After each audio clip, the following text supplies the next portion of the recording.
All right, folks, we're live. Welcome to the last session of verbal J.E.D.I training before this Saturday's digital SAT. Excited to be here. Dan Lerman calling in from Los Angeles. Today's sesh is about wrapping up some loose ends, talking, kind of finishing our conversation about how to read at a high level, and reviewing everything we've talked about, getting you ready for Saturday. So wherever you are, just take a moment to be centered. Think about what you want out of this hour. I highly recommend putting your phone away, getting distractions away, and tuning in. So let's get rolling. I'm going to share my screen, and we'll start with a review of the reading toolkit. If you were here last week, you know what I mean by this. If you weren't, you can check our school community.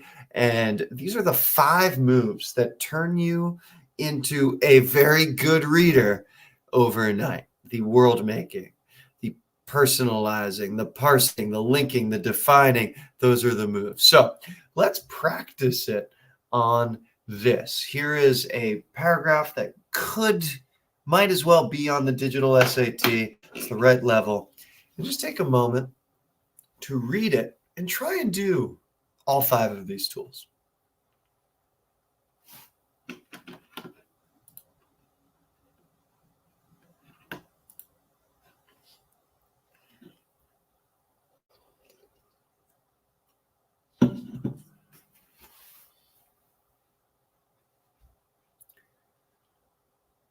Okay, and I'll kind of out loud show you how I'm using these 5 tools as I'm reading. So consider the hummingbird for a long moment.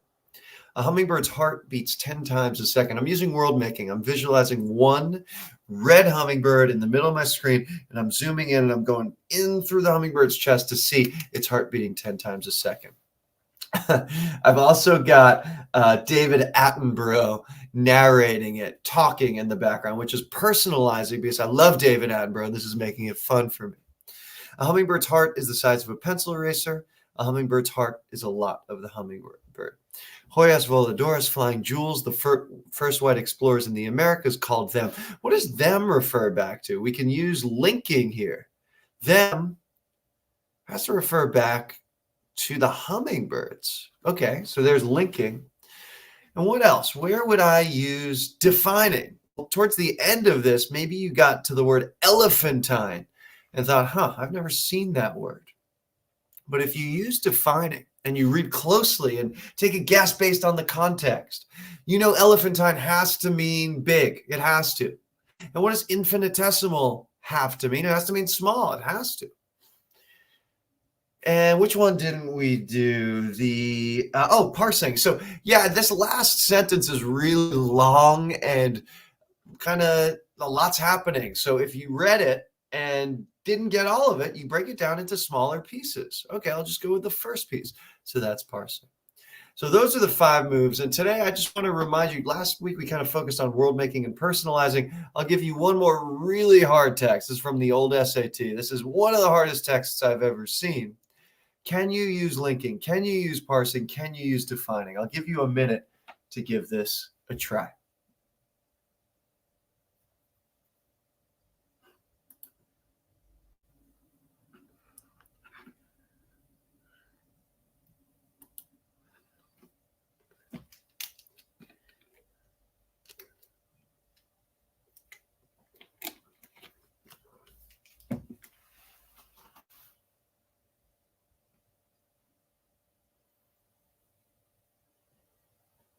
Okay, and I'll chime in here. This is tough. Let's start with the words up front. Defining. What is this word connection with an X? Oh my God, that's so weird. I guess it's just like maybe an old school way of spelling connection, like the word connection. And Gordian, not of union. Gordian has to mean, I don't know, I'm thinking about the word gordo from Spanish. It's got to be large, like substantial. And the point is, you're not going to know every word on the digital SAT. That's okay. Don't freak out. Take your best guess rather than completely ignore it. That's the move for defining. Cool. Parsing, I mentioned before, did you break things down into smaller pieces? And then linking there refers back to Americans, and it just keeps referring back to Americans. So I just want to queue up these tools as we start to look at some tougher digital SAT questions today. A couple other things I'll mention before we get to those. There's a flow that I didn't explicitly mention last week because I thought the reading toolkit was enough. And that flow is what I call QIT. So how does it work? Let's say I have a digital SAT question. This is a real question from digital SAT test 1. Where do my eyes go first? What's the first thing I look at? And my answer is I always look at the question itself first, like down here.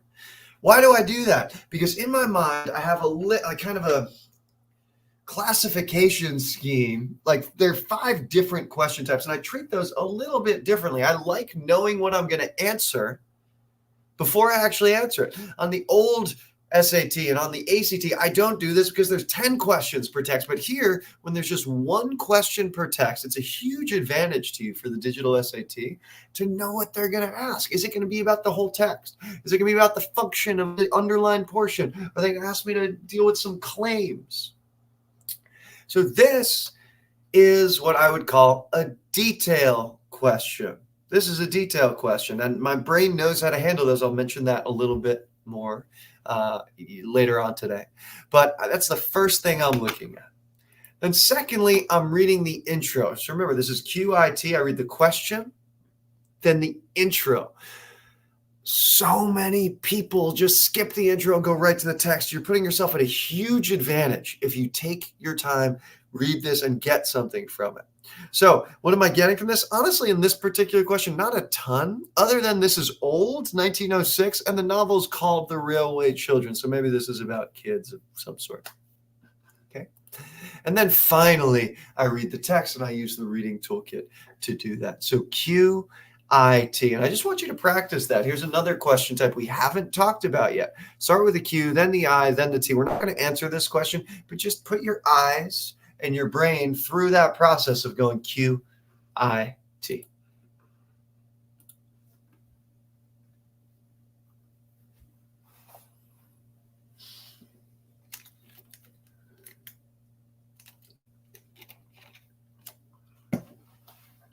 Good. So first step should be, oh, this is a data question. This is going to mention data from the table. The I piece, the I step involves reading the table, but also the title. Again, this is something so few people do in my experience. It's going to put you at a big advantage to read the title. Take a moment to take that in, and then I'll read the text. So I know it's a small thing, but I noticed a lot of my students are actually just going straight to the text or not reading the question. And I just think it's a really good move to go in these 3 steps: Q, then I, then T. Okay, so now let's talk about answering the questions. Rather than show you right now, let me just give you the moves, and then we'll practice them a couple of times. And these questions, these techniques are not used when you're reading. When you're reading, you use the reading toolkit. These techniques are for when you answer the actual questions.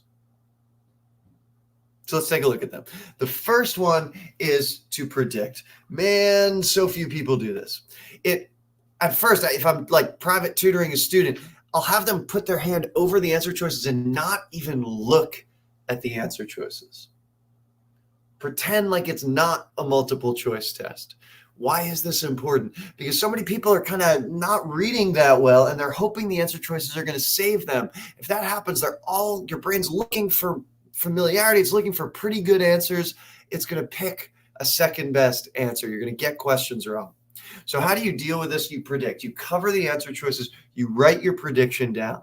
I like, when I'm taking this test, to write it on a piece of paper. If you're taking the digital SAT, it depends on the test center. Sometimes they give you scrap paper. Every test center, if you request it, will give you scrap paper. So I always recommend requesting scrap paper, writing your predictions down for every reading question. We'll practice this in a second, but this is a huge technique. It sometimes takes me weeks to get kids to do this. It's a huge, huge, huge advantage. Cool. Yes, no, maybe. This is a small, like nuanced one, but I find it important. Sometimes people look at all the answer choices and they just go, which one's best? C. And that is not as good as going one at a time and making a decision. So reading answer choice A and saying, no, that's not it. Then reading answer choice B and saying, maybe that could be it. And then reading answer choice C and saying, yes, that's it. So these are your choices for each answer choice. Yes, no, maybe. If you want to get specific about it, you could say maybe plus or maybe minus. I read this maybe plus. That might be the answer. It feels pretty good. Maybe minus a little less. So yes, no, maybe is that tool. This third tool, I should really put this higher up because I'm so passionate about it. I made this acronym up. It's actually the focus of my PhD. It's specifically for when you're stuck. If you're in this room, if you're a human being, you know this feeling of trying to answer a question and just not seeing it in the moment. I don't know the answer. And you've got two options at that point. Option one is you can make something up, take a guess, and move on. That's not the option we want to pick. Option two is to leave the problem enthusiastically and return momentarily. What that means is you don't answer the question. You leave it. You are on question 3, you go to question 4, 5, 6, and you come back in a couple of questions. Usually, I recommend coming back in 3 or 4 questions. There's no specific set. I do not recommend waiting till the end of the test. I don't recommend waiting till the end of the test. Why is kind of a really nuanced conversation, but in short, I think that's too long. You only need a couple of minutes to start to feel the effects of this technique. There's something called cognitive incubation. It's what I studied in grad school. It's when you leave a problem, your unconscious mind is working on the problem in the background. And when you come back to it, your brain's sometimes like figured out the answer. This happens with crossword puzzles. It happens with, like coder's block, writer's block. And it only takes a couple of minutes to activate. So you don't need much time when you use this technique. Okay, cool. A couple more acronyms here. EWM stands for every word matters. If you see an answer choice where there's one wrong word, the answer is wrong entirely. Every word matters. I'll display this in a second. And then QPR is if you're looking for proof, this is particularly important on detail questions, you highlight what's important in the question, then you find the proof, and then you rephrase that proof. So that move is called QPR. And I want you to think about these as 5 moves to use when you're focused on the question itself. I'll pause for a second for you to take screenshots, drop any questions in the chat, and we'll move after that. Welcome to the stream, people in here. Some first timers, Sir K Lefty, welcome. Hope it lives up to your standards. So these are the 5 moves that will help you deal with the questions themselves. Okay, let's keep things moving. So let's actually answer this question. I'll go through the whole process, start to finish, of how I answer this question using the reading toolkit up front and then the questions toolkit when I answer the question. Okay, so according to the text, what is true about mother? I think this is a detailed question. Then I'll read up here. The following text is adapted from Edith Nesbit's 1906 novel, The Railway Children. Okay. Mother did not spend all her time in paying dull visits to dull ladies and sitting dully. I'm laughing at how often she's saying dully at home, waiting for dull ladies to pay visits to her. Okay, so I'm envisioning mother in 1906. Let's say she's got a big white dress on and plastic glasses. And she doesn't sit at home. So she like is walking around town. She was almost always there. Oh, there probably means, where does there mean? Probably home. She was almost there. There might mean home. Ready to play with the children and read to them and help them do their home lessons. Okay, so I'm envisioning this woman in a white dress and plastic glasses, like on the floor playing with a bunch of kids and writing with them and reading to them. Besides this, she used to write stories for them while they were at school and read them aloud after tea. Them refers back to the stories after tea. And she always made up funny pieces of poetry for their birthdays and for other great occasions. Okay, so now I'm envisioning her kind of, the kids gather around and she's acting out a poem. She seems very lively. Okay, so according to the text, what is true about Mother? I'm going to make a prediction. Mother reads and writes poems, reads to and writes poems to her grandkids? The children? Okay, let's just say the children. Mother reads and writes poems for the children. And I wrote that down. Now I'm ready for yes, no, maybe. A, she wishes more ladies would visit her. No way. It doesn't talk about wishes. So I'm using EWM here. I'm taking A off because wish, it doesn't talk about her wishes. B, birthdays are her favorite special occasion. Now, this is maybe an attractive answer, I guess. Are birthdays even mentioned? But it definitely doesn't talk about her favorite special occasion. So again, I'm using EWM there. Can't be B. C, she creates stories and poems for children. That's almost exactly what I predicted. I think that's going to be the right answer. I'm going to say maybe plus. D, reading to her children is her favorite activity. Now, this one also looks attractive, but there's one word in D that makes it wrong. What is it? What's the one word in D that makes D wrong? And maybe you see it. The answer is favorite. It doesn't, maybe she likes it, but it does not mention that it's her favorite activity. And this is what I call the second best answer. So many questions on the digital SAT have an attractive second best answer. And this is a very common feeling.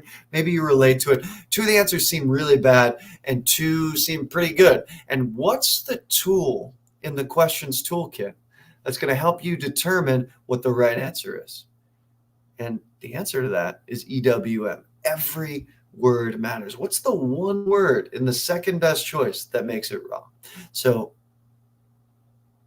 that's it. That's how you handle that question. And that's how all of the tools are kind of being used at once. So I will hand it over to you. What I'd like for you to do is use QIT. Use QIT on these questions. Then read them with the reading toolkit, which hopefully feels familiar by now.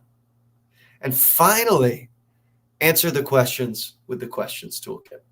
I'll come back to you and check in let's call it 2 minutes.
Take another 30 seconds.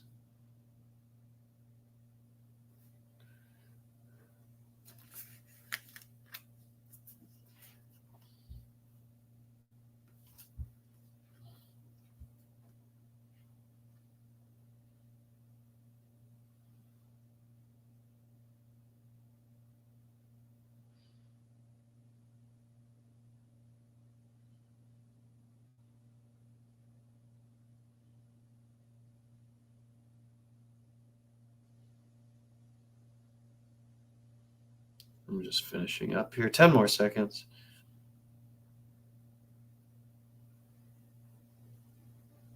Okay, cool. So let's go through it. I want you to really focus today on your predictions. Did you make predictions? Did you write them down? This is especially important when the questions are hard. So I think the one on the left is actually pretty straightforward. My prediction was to describe the creation of reCAPTCHA. So A, to discuss Vaughn's invention of reCAPTCHA. That feels pretty good, maybe plus. B, to explain how digital scanners work. No way, that's not what I predicted. C, to call attention to Vaughn's book digitizing project. No, it's not really about the book digitizing project, even though it's mentioned. D, to indicate how popular reCAPTCHA is. The word popular makes it wrong because they don't talk about its popularity. So it's A. Pretty straightforward. On this one, hopefully you notice this is a detail question.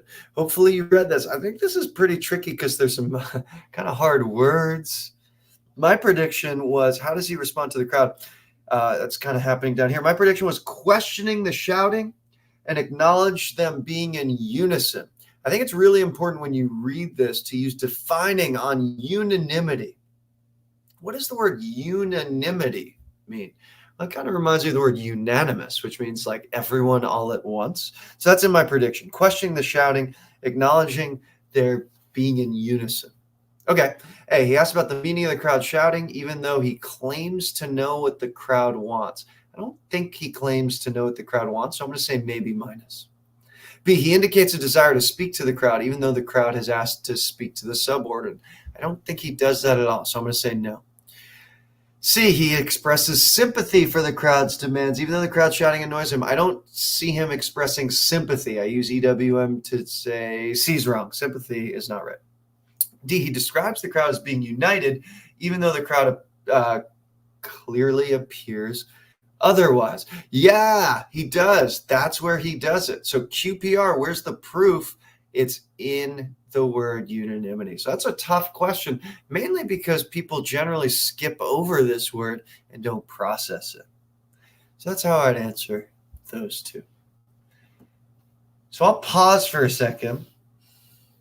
And let's just zoom out a little further. We've talked about two question types in this class so far. Last week, we stuck to main idea questions. Just now, we looked at a detail. Were those both detail questions? Let's see. No, this was a main idea and this was a detail question. So how many question types are there for reading? And here they are. Here are the reading question types. They're the main idea questions, which is like the main purpose. Logically complete this one. They're the detail questions, which ask about specific details from the text. There are function questions, which ask what function does the underlined portion serve? Easy to spot because there's something that's going to be underlined. They're the data questions, which use data from the table. And there are claims questions, which ask you to strengthen or weaken a claim.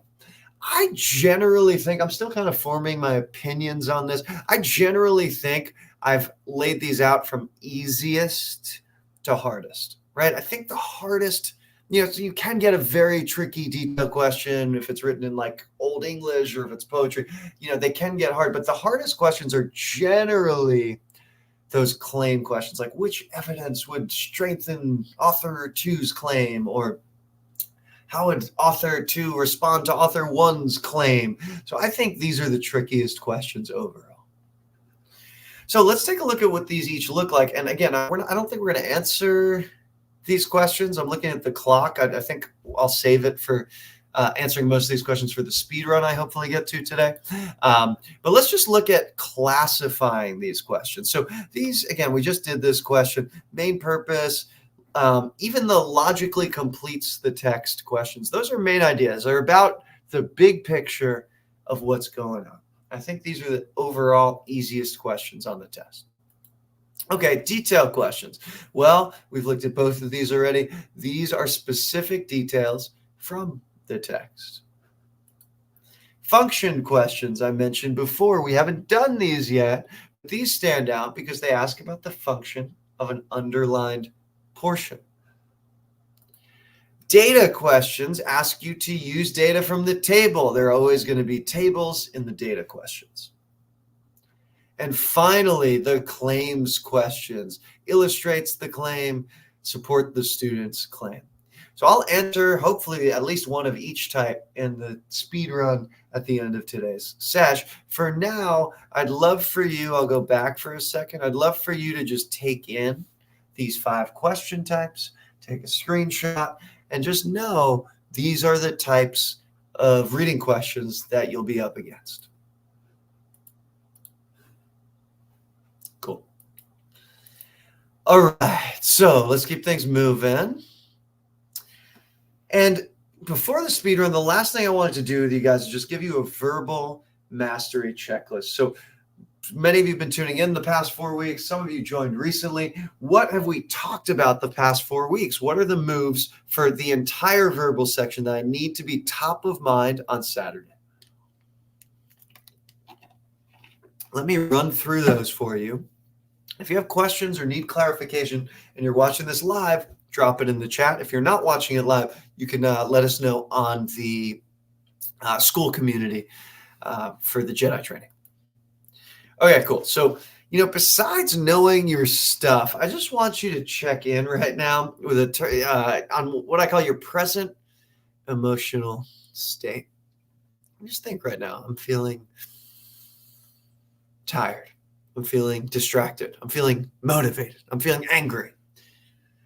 I think this is a really important tool to develop for life, but also for test taking, because certain emotional states are going to be helpful for you, and certain are going to be really, really, really unhelpful. And in short, I think the present emotional state you're aiming for on Saturday is calm, confident, focused, playful. I like using all 4 of those words: calm, confident, focused, playful. I'll talk a little bit more about that, right? What is actually behind your emotional state? I stole this from Tony Robbins. He mentioned 3 possible things. There's your physiology. If you go in on Saturday and you haven't eaten for 3 days and haven't slept because you've been thinking about or cramming or whatever, it's just not going to you can't be calm, confident, focused, and playful if those things, if you don't sleep and eat. I think that one's pretty obvious. Focus is also a really important one. I've had students, I sometimes tell this story. I think I've done it on the stream. When I went in to take my first SAT, I was 17 years old. I was taking it in Long Island at my high school, and I'd practiced a lot. On my last practice test, I remember I got an 800 on the math section. I was like really excited. I was like, I think I can get an 800 on the math section. I go in to take my first SAT, and I got to a problem I didn't know how to do. And I still remember the problem 21 years later. And the problem, it was like had to do with a cube and dipping it in paint. What was the ratio of the paint to this total surface area about the cube? I got stuck. And I remember my focus in that moment went to, I'm not going to get into college. That was where my focus went. And I forgive myself because I hadn't really trained. I had never, it was very rare I missed a math question back in the day. But my focus was a disaster. And I wound up getting stuck on that problem, not finishing the section, not finishing the test, and going home and canceling my scores. That's what happened to me because my focus was a total mess. So I want you to think about where your focus is when you take tests. Where do you want your focus to be?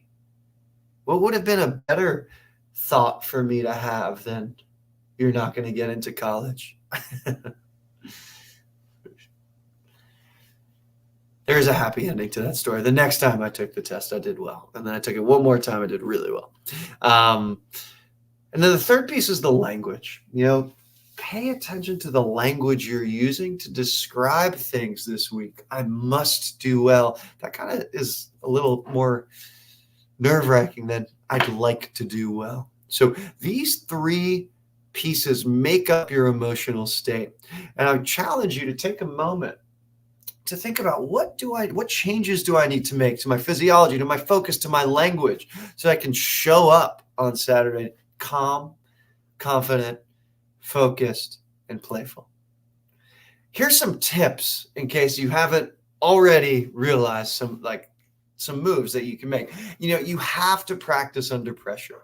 If Saturday is the first time you're taking a timed digital SAT, it's probably not going to go that well, right? You have to practice under pressure. I recommend getting out of the house to do this. It's one thing to get a 1550 in your room. It's another thing to go to the library and do it. It's even another thing to go to a test center. There are a bunch in New York, and where I don't know where you guys are calling in from, but there's probably a test center near you where you can go and take a mock test. And I highly recommend doing that. It helps create pressure and helps you practice under pressure. So you can practice, bringing your focus back to where it should be. As I mentioned before, watch your language. I am nervous is totally different from I am screwed, right? Those just feel different in the body. It's also important. Getting rejected feels awful versus getting rejected feels inconvenient. Those are two totally different feelings. Which one do you think serves you? I love this stuff. My PhD is in cognitive science, and I just love thinking about how to use your mind effectively. And I just will throw out a book recommendation. There's a book called A Guide to Rational Living by Albert Ellis that talks about the importance of language and the way you coach yourself. It's been incredibly useful for me in life, but also in this pursuit. Anytime I'm performing or taking a test, I find it really, really useful. 3, beware of breathing. So where should my focus have gone when I got stuck on that question about cubes when I was 17? My focus first should have gone back to the breath. I should have taken a deep breath, reset, and probably left that problem. Just skip the problem, come back later. That would have been the right move. But I offer this as a tool anytime you get stuck. Deep breath. In particular, I've noticed that people forget to exhale when they're taking tests. So remember to exhale. Beware of breathing. 4th, visualize. Have you taken a moment to visualize, to actually see yourself getting the score you want? A lot of people are scared to do this. They're scared to succeed. When I'm tutoring people and they've got a test, the day before the test, I almost always lead them through a meditation that was, I don't know if it was created by Michael Phelps, but it was used by Michael Phelps, the greatest Olympian of all time. And what he does is very simple. He takes a minute to visualize his race as if everything had gone terribly. Every turn, every stroke, just a disaster. For us, you could take a minute to actually visualize everything going terribly on your test. Some people are scared to visualize this. What could go wrong? I could wake up late. I could forget how to use the Desmos calculator, all that stuff. And then take a minute to actually visualize everything going beautifully, everything going really well. And your brain does this amazing thing when you do that. It kind of self-corrects. It tells you, you need to do this to make that second scenario more likely. So I recommend taking a moment to just visualize those two scenarios. And finally, take care of the little things. Decide now, when will you wake up? How many alarms are you going to set? What are you going to eat during the day? What snacks are you going to bring? I know Huzefa likes recommending very particular snacks. I like bringing Gatorade. I don't have specific recommendations other than think about this ahead of time.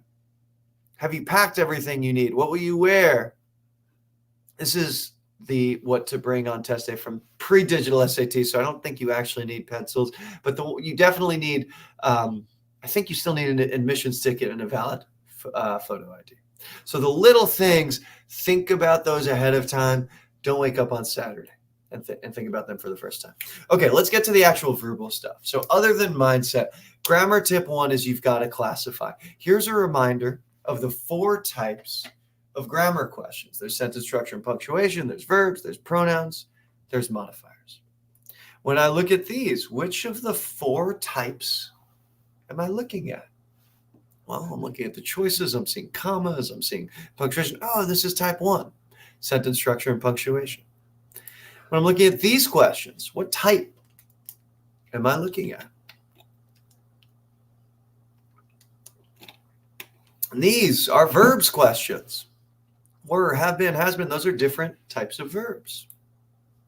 And remember, verb questions have 2 different types within them. There's subject-verb agreement and there's tense. So this is going to have to do with singular or plural verbs. This is going to have to do with, am I dealing with the right past, present, future tense? And it's not just past, present, future. There are some complex tenses you need to know. There's the past perfect. There's the present perfect. There's the conditional. A reminder of what the past perfect is. I had tutored for 16 years. What the present perfect is. I have tutored for 16 years. And a comparison of the 2 visually. I love this graphic. I found it on the internet. It seems like it was made in Microsoft Word in like 1997. But I'll give you a second to take this in because it's actually pretty good. The present perfect is something started in the past and continues. The past perfect started in the past and it's over. You need to know those tenses. And then the conditional is anytime you're dealing with something that's not real, didn't actually happen. I would have tutored for 16 years. Okay, this question type is not sentence structure punctuation. It's not verbs, it's pronouns. So that is type 3. And finally, these question types, you haven't been able to tell by now, I'm going in order. These question types are modifiers. I'll remind you of the rule. Did I make a slide for this? I'll remind you of the rule. Noun modifiers must touch their nouns. That's how they work. So in this case, upon recovering 2 years later, that has to be Henry. Henry has to come next. It has to touch this modifier. So Henry resumed his reign. It's got to be A. Same exact thing going on here, guys. Despite being cheap, versatile, and easy to produce. Well, what's cheap, versatile, and easy to produce? I guess it's commercial plastics. D. Cool.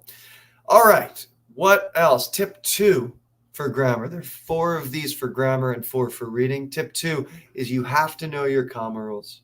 I gave you this really awesome list, a list I'm very proud of. It's all of the comma rules in the English language. You use commas to add on a dependent clause, to separate items in a list, to separate independent clause, fanboys independent clause, and parenthetical commas. Those are the big ones. You see those all the time. The minor ones, you use them for speech, geography, dates, and coordinate adjectives. Tip 3 on grammar is on the other questions you predict. What do I mean by the other questions? Word choice, transitions, accomplish a goal, the notes question. So this is a word choice question, right? So I'd read this in the nature poem, Cumier poet Tommy Pico portrays as blank the natural world by honoring, and I would predict, I'd read this whole thing. I'm not going to do this right now, but I'll predict before I look at the answer choices. So just make sure to do that. And grammar tip 4, use IRA. I mentioned this in week 1. Identify, then reason, then answer. So these are your 4 moves for grammar test mastery. That's a ton of information. Hopefully a lot of you are seeing this for the 2nd or even 3rd time. And it's all starting to stick. It's starting to gel together. So I'll pause for a second for any questions from the live streamers.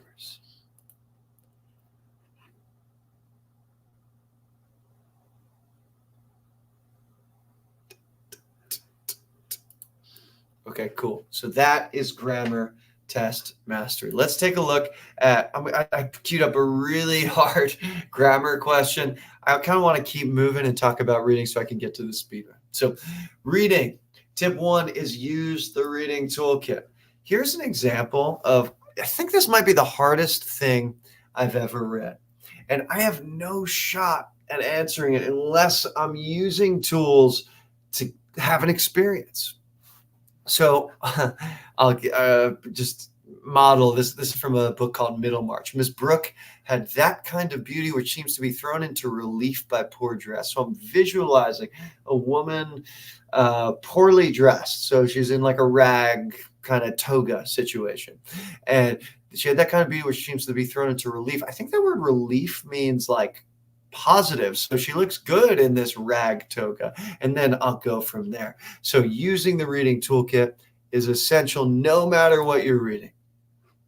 Tip 2 is use the questions toolkit. I mentioned my thesis, my PhD. This is what it's called. Literally leaving explicitly, returning momentarily when you get stuck. Part of the questions toolkit. I highly recommend it. And then finally, tip 3, the flow of Q. I guess this is not finally. I think there's 4 tips for reading. Use QIT. So start with the question. Oh, it's a data question. Then read the intro. Then the paragraph itself. And finally, for reading, manage your PES, manage your present emotional state. I'll say one last thing about present emotional state, and then I think we'll get to the speed run. Yeah, this is perfect. Okay, good. We're doing great on time. Present emotional state. What are you looking for? Calm, confident, focused, playful. I don't know if there are any soccer fans watching this video. If there are, I want you to think back to the Euro Cup. Should have been in 2020. It was actually held in 2021. And the semifinal of the Euro Cup, Italy in blue was playing Spain in white. And it went to a shootout. And a shootout in soccer is like one of the most intense things in all of sports. It's like very, very, very intense. And before the shootout, the captains of both teams kind of shook hands. And I just want you to look at the body language here. This is Italy. This is a guy named Chiellini. He's an Italian defender. And this, I don't know who that is, someone from Spain. I just want you to think, based on this body language, who is more calm, confident, playful, maybe even focused? And of course, it's the Italian guy, Chiellini. And guess what? Italy wins this match. Their captain is setting the tone for the right attitude for performance. They won in penalty kicks. They went to the finals. They beat England in penalty kicks again. And I want you to think about this version of you. What does it look like? What does calm, confident, focused, and playful you look like? Can you get that to show up? And I'll end on this one video of LeBron being calm, confident, focused, and playful in, I think this is a playoff game. Let's see if I can pull up this YouTube video. Yeah. That could create some blood there as you see the ball being thrown in and hits him right in the face. Breaks the goggles. Yeah, it was LeBron picked up the lens. Lenses. LeBron Or the some more. shield. I love that. I love that video. It's in the middle of a big game, and LeBron is so calm, confident, playful that someone's glasses falls off. He just picks them up and is just playing. And it's not because LeBron's trying to be necessarily the nicest, playful guy. It's because performance requires this state. Peak performance requires this state. So I want you to go in there on Saturday having thought about this and made a conscious effort to really manage your present emotional state. This doesn't mean being 100% calm. It just means being calm enough that you can stay in the moment. Okay, great. This is exactly where I want it to be. I'll pause for any comments or questions, and then I'm going to pull up a test for a speed run.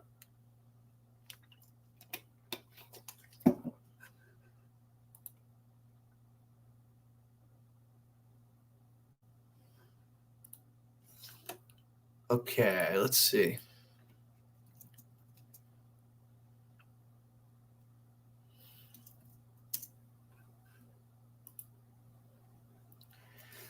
All right. I don't know. I want to do one I haven't done before on these live streams. Let's do test 4.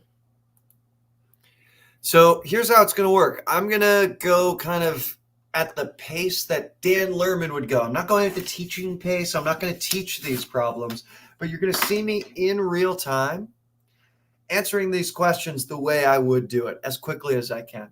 I'm going to say it's not actually going to be super quick. Like on math, it would be very quick, but on verbal, I make sure to read everything. I make sure to manage my state. You'll probably be annoyed at how often I'm breathing and resetting. In fact, I'm actually going to blow my nose before we get started because I'm a bit congested and breathing's such an important part for me on this. So if you'd like to, if you're watching at home, pull up SAT practice test 4. You can just Google it. You can look on with me, and then I'm going to do my speed run till the top of the hour here. So I'll be back in 1 minute.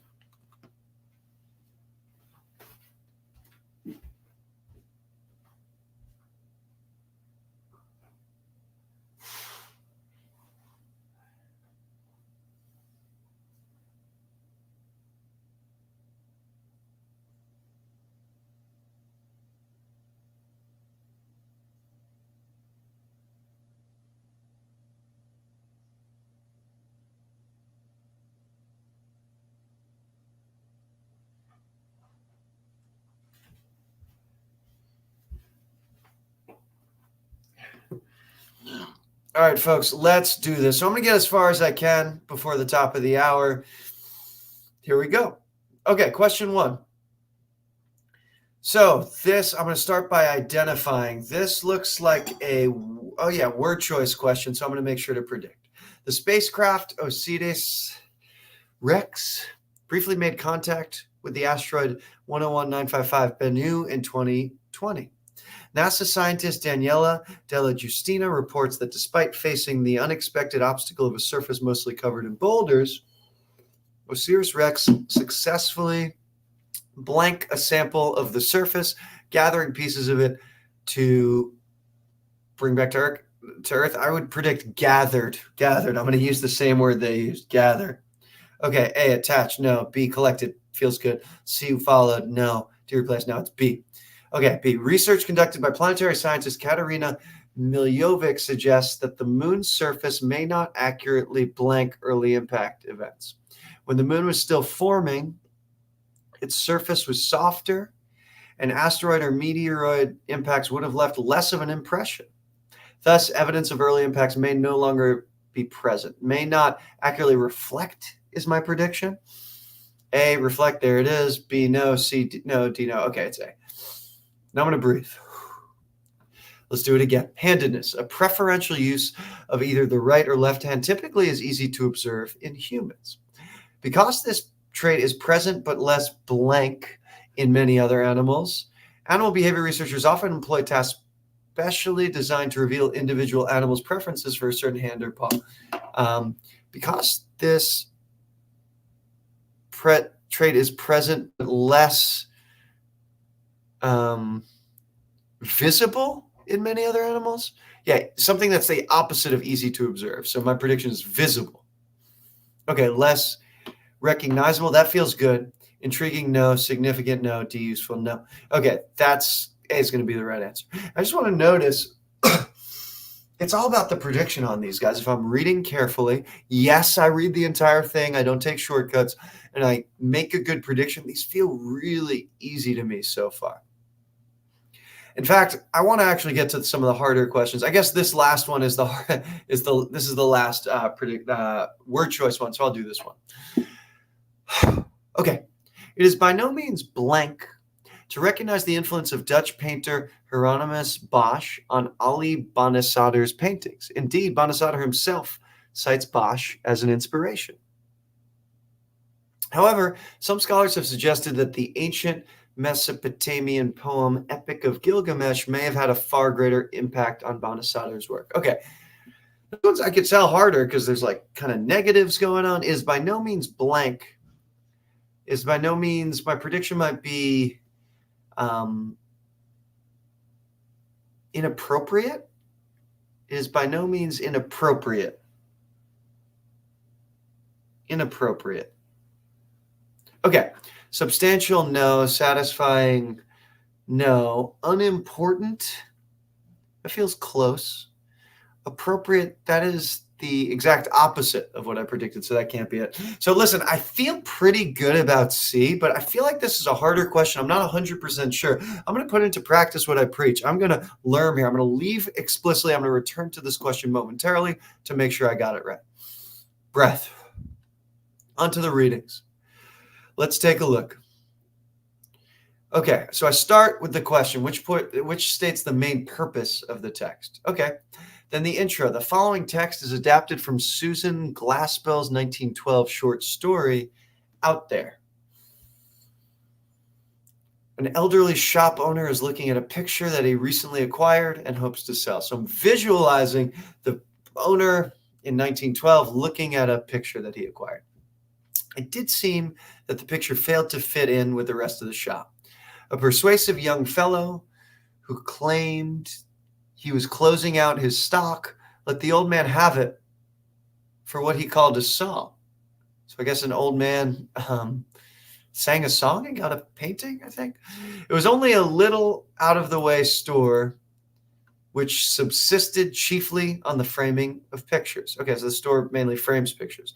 The old man looked around at his views of the city, his pictures of cats and dogs, his flaming bits of landscape.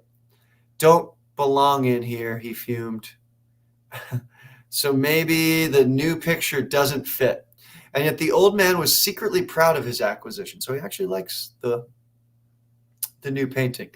There was a hidden dignity in his scowling as he shuffled about, pondering the least ridiculous place for the picture. Okay, so the main purpose is like a store owner debating where to put a new painting. To reveal the shop owner's conflicted feelings. I don't think he's got conflicted feelings. I'm going to say maybe minus. B, to convey the shop owner's resentment of the person. No, there's no resentment. C, to describe the items that the shop owner most highly prizes. Nope, that's not what's happening. To explain the differences between the new picture and the other pictures in the shop. I'm actually also going to say maybe on that. I think it actually might be A, it might be D, but I'm going to skip. Oh, I went to the next page back. I'm going to skip, and I'm going to come back to come back and get this right. And just I'm noticing like there's no ego, there's no like I'm not nervous, I'm not doubting my ability. I'm just unsure right now. And I'm going to skip the problem. It's like an art that really needs to be mastered for high level test taking. To skip and come back, to leave explicitly, return momentarily. That's the game. Okay, we'll do this question and then we'll go back to the ones I skipped. The following, okay, so I start here. The overall structure of the text. It's a main idea question. The following text is from the 1923 poem Black Finger by Angelina Weld Grimke, a Black American writer. A cypress is a type of evergreen tree. Okay. I have just seen a most beautiful thing, slim and still against a gold sky. A straight black cypress, sensitive, exquisite. So I'm visualizing a cypress tree, what I think a cypress tree looks like, maybe in like one of those Van Gogh paintings. I think those are cypress trees. And the sky is gold. A black finger pointing upwards. Why, beautiful still finger, are you black? And why are you pointing upwards? So I'm visualizing the tree being black and pointing kind of up towards the heavens. The overall structure, my prediction is describing a tree and like pondering its features. Describing a tree, pondering its features. A, the speaker assesses a natural phenomenon, then questions the accuracy of her assessment. That can't be right because accuracy is not appropriate. B, the speaker describes a distinctive sight in nature, then ponders what meaning to attribute to that sight. That feels really good. C, the speaker presents an outdoor scene and considers a human behavior occurring within that scene. There's no human behavior. D, the speaker examines her surroundings, then speculates about the influence on her emotional state, not the influence on her emotional state. The answer is definitely B. Okay, let's go back to the ones I skipped. I'll go here. It is by no means blank to recognize the influence of Dutch painter Hieronymus Bosch on Ali Banisadr's paintings. And indeed, Banisadr himself cites Bosch as an inspiration. I'm going to repredict here. Essential feels right. It's by no means sorry, unessential. I did it back. I forgot about this negative here, which makes it hard. Is by no means unessential. So I want this meaning of this to just be it's essential. Okay, so it's not A, it's not B. Unimportant feels very right there, and appropriate is totally the opposite. So C, I just feel in my body that that is the right answer. The leaving explicitly, returning momentarily, really helped to get me to a good point there. Cool. Okay. And back to this one. So the main purpose of the text, I'm going to repredict here and say, yeah, to describe the feelings of the shop owner about his new painting. Okay, to reveal the shop owner's conflicted feelings about the new picture. Are they conflicted? I'm going to use QPR. Fumed. Okay, so he is a little angry and proud. So I think A might be the answer because I found the proof for conflicted feelings. And notice, I just didn't see that before. That's okay. I had enough, lack of ego to like skip it and come back and find it. So I'm pretty sure it's going to be A. It's definitely not resentment. So B's off. To describe the items he most highly prizes. No way. To explain the differences between the new picture. That's not really what it's all about. He mentions kind of it a little bit, but that's not what it's about. So it's actually A. And notice I totally missed that. I gave that a maybe minus before, but I didn't make things up and I didn't get sucked into the other answer choices just because I wasn't sure. Instead, I skipped and I came back. Nice. Okay, I'm going to stop sharing. I'm going to come back to the stream. And for those of you watching live, now's your moment to ask anything, to make any comments. And I'm just going to take a moment to check in with myself. That felt good. It felt fun. And I'll just share with you the possibility that taking a test can actually be an enjoyable experience. Not like a party, not like a life-changingly awesome experience, but it can be enjoyable because it gives you somewhere to focus all of that energy. And when you do focus and when you do use the tools that we've been talking about here for the last 4 weeks, I don't know. I feel excited by it. I feel good. I kind of want to keep going and we ran out of time. If you've been approaching tests, dreading them, fearing them, not having any fun, at 1 to 10, how much fun are you having on your tests, on your practice tests? If it's a 1, I don't think that's good performance, right?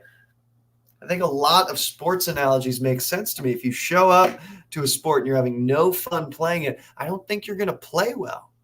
So are there things you can do this week? Yes, there's information you need to study, but are there things you can do this week to change your mindset about your next test? And I encourage you to experiment, to get yourself to a place that's a bit more calm, a bit more confident, a bit more focused, a bit more playful. I love this group. I really, really, really am having a blast. I'm not sure when the next iteration of this course is going to be. It'll probably be in the lead up to the next digital SAT. Until then, you can find us in the school platform. You can talk to each other in there. It's been a pleasure to serve you all, and let us know how else we can help. Thank you so much. It's the top of the hour. I'll see you guys soon.